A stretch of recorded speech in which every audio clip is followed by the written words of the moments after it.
안녕하세요, 로렌 원장 이정입니다. 이번 영상에서 눈밑 수술 방법에 대해서 조금 설명을 드려볼까 합니다. 일반적으로 눈 밑에 지방이 튀어나와 있는 분들이 있어요. 피부 처짐은 별로 없고 눈 밑에 지방만 이렇게 튀어나온 분들은 여러분도 잘 아시겠지만 눈밑 지방 재배치라고 하는 또는 눈밑 지방 제거 수술이라고 하는 방법을 이용해서 수술을 하고 있습니다. 지금 보시는 분은 눈 밑에 지방이 불룩하게 튀어나와 있는 거고 피부 처짐이나 이런 것들은 그렇게 많지 않으셨어요. 이런 경우에는 눈 밑에 지방을 빼서 이 지방 자체를 제거해주는 첫 번째 방법, 또는 이 눈 밑에 있는 지방을 빼서 눈 밑으로 다시 이식해주는 눈밑 지방 재배치 방법, 그 다음에 마지막으로 이 지방을 빼고 여기에 지방을 채워주는 눈밑 지방 이식 방법, 세 가지 방법을 보통 같이 또는 복합적으로 이용을 하게 됩니다.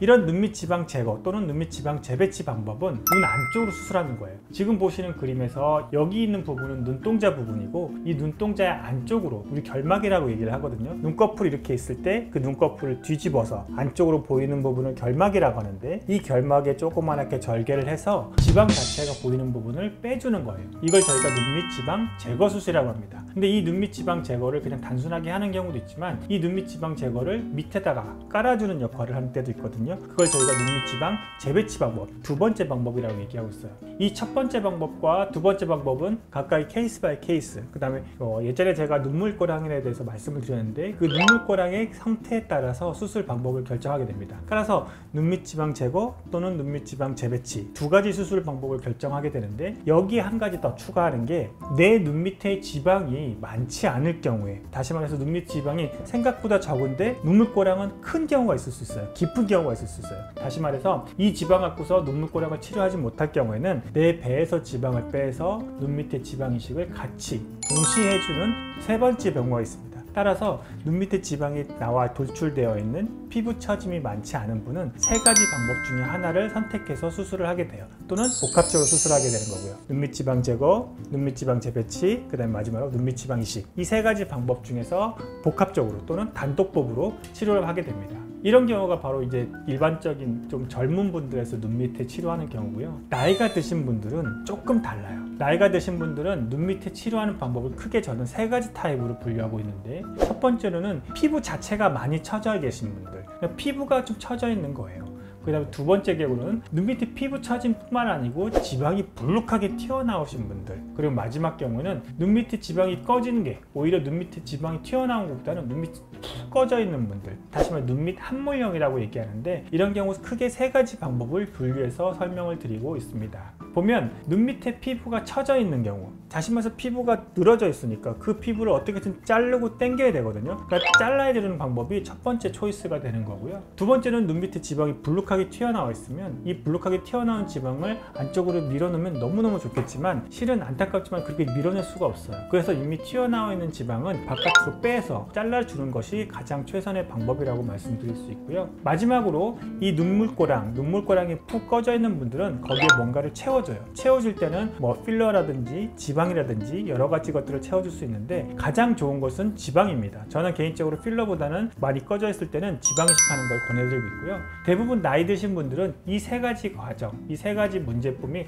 같이 복합적으로 되어 있어요. 이거 말고도 여러 가지 뭐 잔주름이라든지 아니면 동적 주름이라든지 여러 가지가 있는데, 가장 크게 세 가지 카테고리를 따져보면 피부가 많이 처져 있고, 눈 밑에 지방이 돌출돼 있고, 마지막으로 눈 밑이 함몰돼 있을 때, 이 세 가지 문제에 대해서 각각의 치료 방법들을 단독적으로 또는 같이 병합해서 치료를 하게 되는 겁니다. 지금 보시는 사진은 눈 밑에 지방이 불룩해서 튀어나와 있고, 그 다음 피부도 처져 있고 눈 밑이 많이 꺼져 있는 상태의 사진을 보여주고 있습니다. 이런 경우에서는 저희가 아까 말씀드렸던 눈 밑에 하안검 수술과 지방 이식을 같이 동시에 시행했던 경우였는데요. 눈동자를 위로 본 상태에서 눈 밑에 튀어나오는 지방도 그대로 보이고, 눈 밑에 꺼져 있는 부분도 그대로 많이 보여 있는 경우에는 결국 지방을 빼주고, 그 다음에 이 꺼져 있는 부분을 이 뺀 지방으로 다시 채워 넣든, 아니면 내 배에서 지방을 빼서 채워 넣든, 두 가지 방법 중에 하나를 선택해서 수술을 하게 되는데, 어쨌든 둘 다 마찬가지로 하안검 수술을 하면서 결국 동시에 이를 진행하게 됩니다. 지금 보시는 이런 부분들은 눈물고랑의 범위가 여기라고 되어 있지만 실은 앞볼 부분, 다시 말해서 눈물고랑 아래에 있는 앞볼 부분까지도 전부 다 꺼져 있는 상태거든요. 그래서 이런 경우에는 내 지방을 빼서 복부 아래쪽 배에서 지방을 빼서 그 지방을 같이 동시에 넣어주는 것을 저는 가장 추천드리고 있습니다. 처져 있는 피부도 눈 밑에서, 속눈썹 아래에서 절개해서 처져 있는 피부를 당겨주고요. 그 다음에 이미 처져 있는, 눈이 튀어나와 있는 눈 밑에 지방은